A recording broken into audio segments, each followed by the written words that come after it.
তাহলে বাইরে লক্ষ্য করে দেখেন, এক নম্বর হলো দাজ্জাল দুনিয়ার মধ্যে আগমন করার পরে সর্বপ্রথম তার মিশনটা থাকবে মানুষের ঈমান ধ্বংস করা।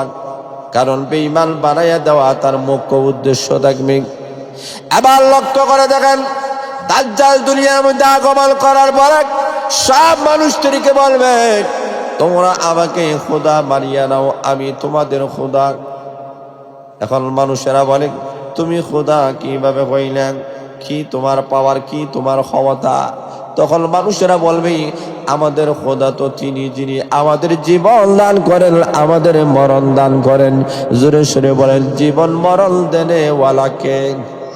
আরো জোরে বলেন, কে? الذي خلق الموت والحياة ليبلوكم أيكم أحسن عملا। আল্লাহ রাব্বুল আলামিন বলেন, দুনিয়ার মানুষেরা, তোমাদের জীবন আর মরণ আমি আহকামুল হাকিমিন সৃষ্টি করেছি। পৃথিবীর কেউ তোমাদের জীবন মরণ সৃষ্টি করে নাই।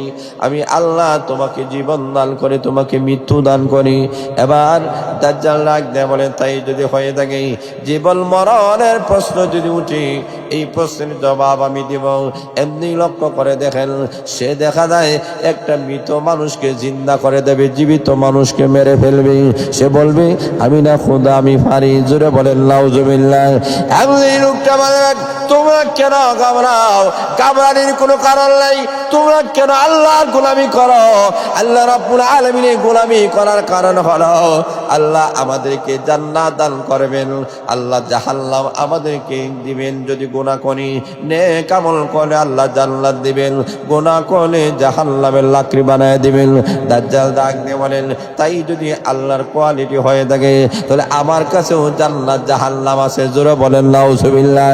এমনি দাজ্জাল ডাক দিয়ে বলি, ওই দেখো না আমার ডাল হাতে জান্নাত, ওই দেখো আমার বাম হাতে জাহান্নাম। লোকটা বলবে, এই দেখো জান্নাত, ওই দেখো জাহান্নাম, আমার কথা মেনে নাও, আমি তোমাদেরকে জান্নাতে পৌঁছায় দেব। যেই মানুষগুলা বলবে, যখন মেনে নিবে, জান্নাতের ভিতরে সে ঢুকাইয়া দিবে। আল্লাহ নবী বিশ্বনবী রাহমাতুল্লাহ আলাইহি ঘোষণা করেছেন, যেই লোকটা জান্নাত মনে করে জান্নাতের ভিতরে ঢুকবে, আসলে এটা জান্নাত নয়, এটাই জাহান্নাম। জোরে বলেন ঠিক না বেঠিক? আল্লাহ রাব্বুল আলামিন লাগতে বলতেছেন, সম্পদ মানুষদেরকে মহান আল্লাহ দান করেন, অতএব সম্পদের অপব্যবহার করা যাবে না। ওই ধনী বন্ধুটা ডাক দিয়ে বলে, না আমি সম্পদ আছে, এই সম্পদ আমাকে রক্ষা করবে। আল্লাহ রাব্বুল আলামিন হুকুম করেছেন, আকাশ থেকে একটা আগুন আসিয়া মুহূর্তের ভিতরে তার আঙ্গুরের বাগান, খেজুরের বাগানটা আল্লাহ জ্বালাইয়া তস নস মুহূর্তের ভিতরে করে দিয়েছেন। মুহূর্তের ভিতরে কোটিপতি রাস্তার মধ্যে পড়ে গেল। আল্লাহ রাব্বুল আলামিন তার দৃষ্টান্ত স্থাপন করে দিয়েছেন, সম্পদের পিছনে পড়িয়া কখনো তোমার ঈমান ধ্বংস করে দিও না, কখনো তোমার আমল ধ্বংস করে দিও না। আরে বান্দা বান্দিরা, সম্পদ আমি আল্লাহ দিয়েছি পরীক্ষা করার জন্য। ওই লোকটা সম্পদ পাওয়ার পরে আল্লাহ নিয়ামতের শুকরিয়া আদায় করে নেই, যার কারণে মহান আল্লাহ তার সম্পদটা ছিনিয়ে নিয়েছেন। অতএব লক্ষ্য করে দেখেন, দাজ্জাল আসিয়া তোমাদেরকে প্রলোভন দিব, তোমরা যারা গরিব, আমি দাজ্জাল তোমাদেরকে ধনী বানাইয়া দিব। সম্পদের প্রাচুর্যতা আমি তোমাদেরকে দান করব, তোমাদের অভাব অনটন থাকবে না, দুঃখ দুর্দশা থাকবে না, আমি তোমাদেরকে স্বাবলম্বী বানাইয়া দিব। এক শ্রেণীর মানুষেরা শয়তানের প্ররোচনায় পড়ে দাজ্জালের কথা মানিয়া তার কথাটা গ্রহণ করবে, ওই মানুষগুলা ধ্বংস হয়ে যাবে। আর যেই মানুষগুলা সম্পদের পিছনে পড়বে না, সে বলবে, তুই মৃত্যু, তুই খানা দাজ্জাল। জোরে বলেন ঠিক না বেঠিক? তুই খোদা হইতে পারস না, আমাদের সম্পদের দরকার নাই, বরং আমাদের আসল সম্পদ হয়েছে আমাদের ঈমান। জোরে বলেন ঠিক না বেঠিক? আল্লাহ রাব্বুল আলামিন তার স্থাপন করেছেন, ওই গরিব মানুষটা তার সম্পদ ছিল না, কিন্তু সে ঈমানের উপরে অটল ছিল। আর ওই ধনী বেঈমান কাফির ছিল, ওই সম্পদ তাকে রক্ষা করতে পারে নাই। অতএব দাজ্জাল আসিয়া যখন সম্পদ নিয়ে তোমাদেরকে সম্পদের মুখে পালাতে চাইবে, পিছনে পালাতে চাইবে, কখনো সম্পদের মুখে পড়ে যেও না। দাজ্জালকে তোমরা তিরস্কার করবা, গ্রহণ করবা না। তৃতীয় নম্বর আল্লাহ রাব্বুল আলামিন উদাহরণ দিয়েছেন জ্ঞানের মাধ্যমে অনেক মানুষ ধ্বংস হয়ে যায়। আল্লাহর পয়গম্বর মুসা আলাইহিস সালাতু ওয়াস সালাম জামানার মধ্যে উনি যখন ওয়াজ করা শুরু করেছেন, একজন মুম্মদ ডাক দিয়ে বলেন, মুসা নবী গো, একটা প্রশ্ন আপনাকে করতে চাই, বলেন তো দেখি এই জামানার মধ্যে, এই যুগের মধ্যে সবচেয়ে বড় আলিমকে? মুসা আলাইহিস সালাতু ওয়াস সালাম জবাব দিয়ে দিলেন, সবচেয়ে বড় আলিম হলাম তো আমি। উনি জবাব দিয়েছেন, কারণ আল্লাহ রাব্বুল আলামিন যেই যুগে যেই নবীকে আল্লাহ পাঠাল, ওই নবী ওই যুগের সবচেয়ে বড় আলিম হন। যেটা বলেন ঠিক না বেঠিক? মুসা আলাইহিস সালাতু ওয়াস সালাম সেই নিয়মতান্ত্রিকভাবে উনি জবাব দিয়ে দিলেন, আমি সবচেয়ে বড় আলিম। আল্লাহ রাব্বুল আলামিন মুসা নবীকে জানায় দিলেন, নবী গো, তোমার চাইতে বড় জ্ঞানী, বড় আলিম আরেকজন আছেন। আল্লাহ ডাক দিয়ে বলেন, ওহী নাযিল করে দিলেন, উনি তোমার চাইতে আরো বড় জ্ঞানী। আল্লাহর পয়গম্বর মুসা আলাইহিস সালাতু ওয়াস সালাম বলে, আল্লাহ তাই যদি হয়ে থাকে তো ওই জ্ঞানী লোকের সঙ্গে আমি সাক্ষাৎ করতে চাই। আল্লাহ বলেন, সাক্ষাৎ করবা, দুইটা নদীর মধ্যখানে যাইবা, ওই জায়গায় ওনাকে পাইবা। কিভাবে পাইবা? একটা মাছ বোনা করে নিয়ে যাও। ওই মাছটা যে জায়গার মধ্যে তোমার পাতলি থেকে, তোমার পাতলা থেকে যখন নিচে নেমে যাবে, মনে করবা ওই জায়গায় ওই লোকের সাথে তোমার সাক্ষাৎ হয়ে যাবে। ঠিকই তারা দুইজন যখন রওনা করেছেন, মুসা আলাইহিস সালাতু ওয়াস সালাম তার সাথীকে নিয়ে রওনা করেছেন। ঠিকই দেখা গেল একটি জায়গার মধ্যে মাছ যাওয়া শুরু করে দিয়েছে। লক্ষ্য করে দেখেন তাদের কিন্তু ধারণা নাই, তারা ঘুমাইয়েছিলেন।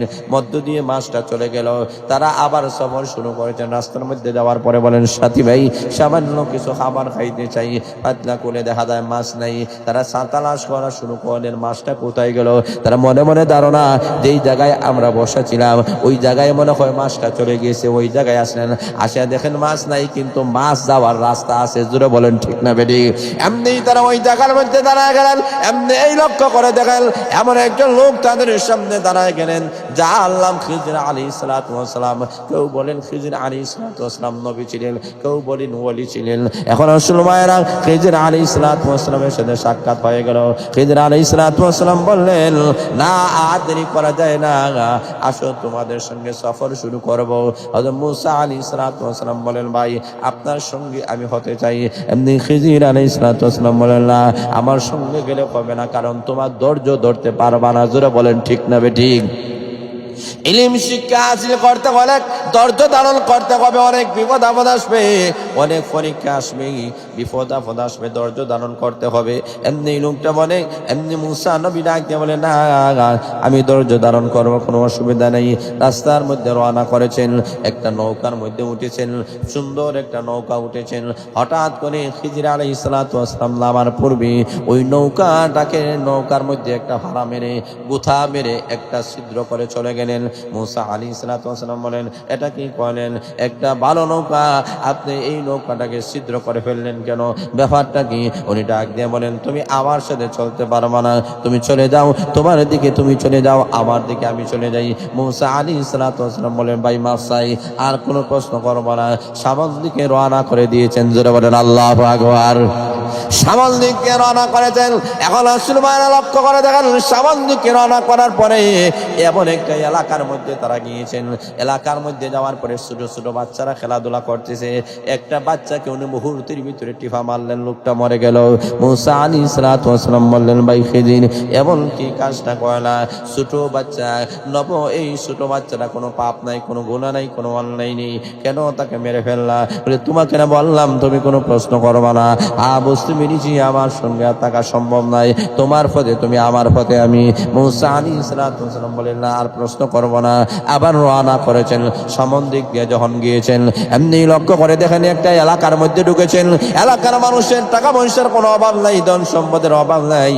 উনি গিয়া বললেন, ভাই আমাদেরকে কিছু খাবার দাও। তারা ডাক দিয়ে বলেন, খাবার দিতে পারবো না। তারা তাদেরকে ফিরিয়ে দিল। রওনা করেছেন। এমত অবস্থায় দেখেন একটি দেওয়াল পরে যাইতেছে। এমনি হযরত খিজির আলাইহিস সালাতু ওয়াস সালাম ওই দেওয়ালটা হাত দ্বারা ধাক্কা মেরে তুলে দিলেন। জোরে বলেন সুবহানাল্লাহ। আবার মুসা আলাইহিস সালাতু ওয়াস সালাম বলেন এই কাজটা কি করলেন, যারা আমাদেরকে খাওয়া দাওয়ার ব্যবস্থা করলো, মেহমানদারি করলো, ওই মানুষের একটা সুন্দর একটা কাজ আপনি করে দিলেন, আমরা বুঝলাম না এটা হতে পারে না। এবার মুসা আলাইহিস সালাতু ওয়াস সালামকে খিজর আলাইহিস সালাতু ওয়াস সালাম বলেন ভাই আর তোমার সঙ্গে হবে না, তোমার পথে তুমি চলে যাও, আমার পথে আমি চলে যাই। তুমি শুনে যাও, যাওয়ার আগে ওই তিনটা কাজ কেন করেছি, ওই তিনটা কাজ আল্লাহর হুকুমেই করেছি। জোরে বলেন সুবহানাল্লাহ। ওইগুলার মধ্যে হিকমত রয়েছে, কৌশল রয়েছে, যদিও তোমার জ্ঞান গরিমায় ধরে নাই, কিন্তু সবগুলার মধ্যে হিকমত আছে, কৌশল আছে। প্রথম হিকমত হয়েছে ওই নৌকাটা আমি ছিদ্র করে কেন দিলাম, তার কারণ হলো ওই দেশের বাদশা বড় জালিম, সে যদি আসে নৌকা যদি ভালো পায় সে ছিনতাই করে নিয়ে যায়। আমি চাইলাম দুইজন ইয়েতিমের এই নৌকা যাদের নিতে না পারে, এই কারণে আমি ছিদ্র করে চলে গেলাম। জোরে বলেন সুবহানাল্লাহ। দুই নম্বর কারণ হলো লক্ষ্য করে দেখেন ওই ছোট বাচ্চাটাকে আমি কেন হত্যা করে ফেললাম, তার কারণ হলো ওই ছোট বাচ্চা বড় হওয়ার পরে কাফির হবে, দুষ্ট হবে, সে নিজেও কাফির হবে, সমাজের সব মানুষদেরকে কাফির বানাবে। আমি চাইলাম না সে যেন কাফির হোক আর বাকিরা কাফির হোক, এই কারণেই আল্লাহর হুকুমে তাকে মেরে ফেললাম। আর তিন নম্বর কারণ হলো ওরা যদিও আমাদেরকে খাবার দেয় নাই, কিন্তু তাদের এলাকার দেওয়ালটা আমি তুলে গেলাম। কেন তুলে গেলাম, তার কারণ হলো ওই দেওয়ালের নিচে ছোট ছোট কিছু ইয়েতিম বাচ্চাদের সম্পদ আছে, দেওয়াল যদি পড়ে যায় এলাকার সব মানুষেরা ওই সম্পদগুলো চিন্তাই করে নিয়ে যাবে। এই কারণে চিন্তাইকারীদের, চাঁদাবাজদের হাত থেকে রক্ষা করার জন্য দেওয়ালটা আমি তুলে গেলাম। জোরে বলেন সুবহানাল্লাহ। মুসা আলাইহিস সালাতু ওয়াস সালাম আল্লাহ রাব্বুল আলামিনের কাছে সিজদায় পড়ে গেলেন, আর ডাক দেবেন আহকামুল হাকিমিন, আয় আল্লাহ আমি বাহ্যিকভাবে যেটা বুঝতে পারি নাই এটার মধ্যে বড় জ্ঞান আছে, জ্ঞানের অনেক গভীরতা আছে, অতএব লক্ষ্য করে দেখেন অনেক মানুষ আছে জ্ঞানের কারণে ধ্বংস হয়ে যায়। জোরে বলেন ঠিক না বেঠিক, নিজেকে বড় বড় করতে থাকেন। আল্লাহ রাসূল বলেছেন মাল তাওয়াযা লিল্লাহ রাফাহুল্লাহ, এই মানুষগুলো আল্লাহর রাস্তায় নিজেকে ছোট মনে করবে, আমার মহান আল্লাহ তাকে সম্মান মর্যাদার অধিকারী বানায়া দিবে। আল্লাহ রাব্বুল আলামিন ডাক দিয়ে বলেন মিস্টার ইবলিস যখন আসবে, আসে জ্ঞানের গরিমতা দান করবে। আল্লাহ নবী বিশ্ব নবী রাহমাতুল আলামিন ডাক দিয়ে বলতেছেন মিস্টার আল্লাহ রাব্বুল আলামিন বলতেছেন ওই দাজ্জাল যখন আসবে, দাজ্জালকে মহান আল্লাহ দুনিয়ার শুরু থেকে নিয়ে শেষ পর্যন্ত যত জ্ঞান ছিল সকল জ্ঞান তাকে আল্লাহ দান করবেন, সকল টেকনোলজি আল্লাহ তাকে দান করবেন, যেন কেউ যেন তার জ্ঞানের সামনে দাঁড়াতে না পারে। এই কারণে মানুষের ভাববে আমরা শুনলো আমাদের কোনো জ্ঞান নাই, দাজ্জালের যেহেতু জ্ঞান আছে অতএব সে খুদা। জোরে বলেন নাউজুবিল্লাহ।